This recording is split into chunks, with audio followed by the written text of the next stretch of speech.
Magandang araw, may gagawin tayong to desk fan. Ang problema nito, umuugong lang to, kahit saksak mo, hindi na umiikot to.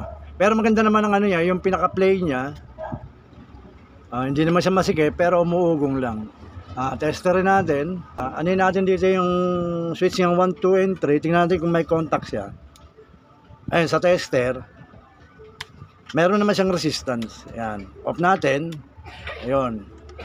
Bali nakalagay lang siya sa sa times 10 ohms. Ang gagawin natin isaksak natin. Lagyan na ulit natin sa number 1. Ayun, nawala. Number 2. Ayun, malakas ang ugong. Ayun, pag gusto mong pag tinutulungan siya ng kamay, ayun, may maririnig kang ugong.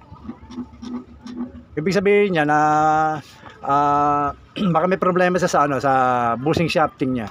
Baklasin natin. Ito yung shafting niya. Ano yun natin? Gawin na. Ayun, ang lakas na ng alog. Ayun, may maririnig ka ng parang lumalagotok sa loob.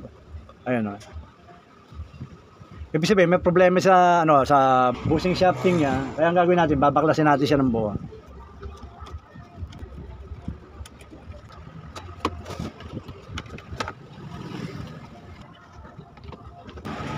Ayan yung pinakamotor nyo. Grabe yung yung dumi. Halos natabunan na ng alikabok. Tanggalin muna natin yung yung alikabok niya bago natin baklasin tong housing na to. Yung alikabok na yan, yan ang minsan nakakasira ng ng bushing shafting. Pumapasok yan sa loob. Kinakayod niya yon hanggang sa lumuwag na. O kaya minsan nag-i-stack up siya.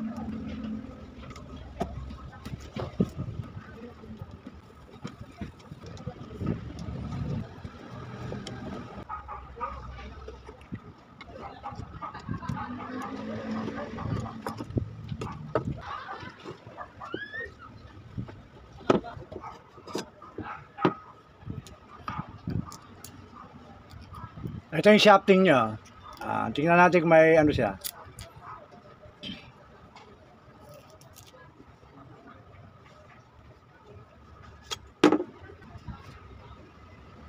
Malalim na yung yung pinaka-shafting niya. Malalim na yung dito. Yan parehas. Kaya papalitan natin itong shafting. Hanap tayo nito. Yan, yung bago. Ito ang ipapasok natin. Ito ang ilalagay natin dito para maganda na uli yung yung pinaka-shafting niya.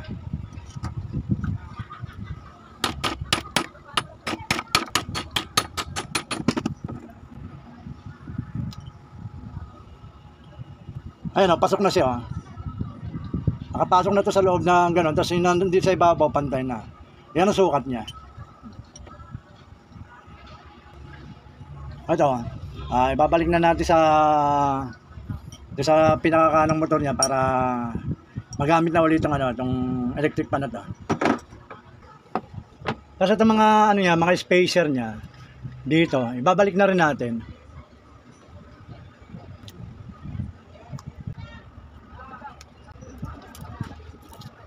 Kaya nailagay na natin yung mga niya, yung mga spacer niya at saka yung washer niya. Ngayon, ibabalik na natin siya kasi ang naging problema lang talaga. Ito ang lalim na. Parehas yung malalim na yung lagay ng bushing. Kaya yung bushing nito, hindi sira. Original yung niya, yung bushing niya, kaya hindi na natin tatanggalin. Lilinisin na lang natin siya at lalagyan ng langis.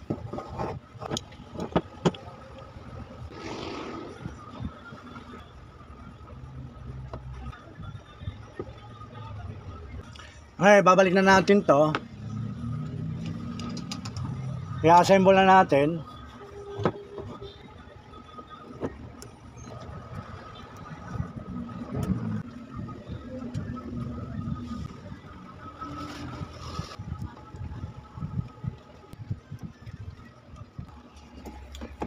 Yan, ibalik na natin yung yung housing niya. Napalitan na natin yung pinaka-shafting niya. Maganda na yung ikot. Ngayon, wala na siyang alog.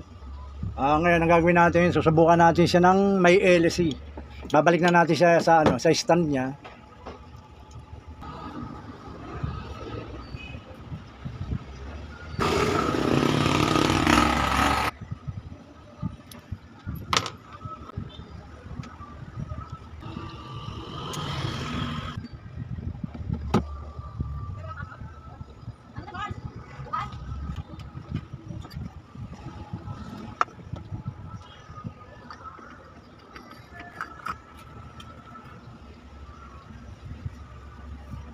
Yan, nailagay na natin yung yung hélice niya. Ngayon ang gagawin natin, susubok natin siya.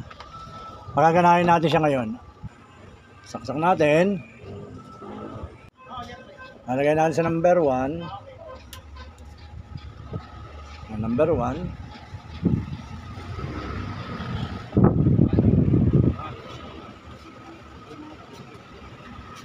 Lagyan natin sa number 2. Yan.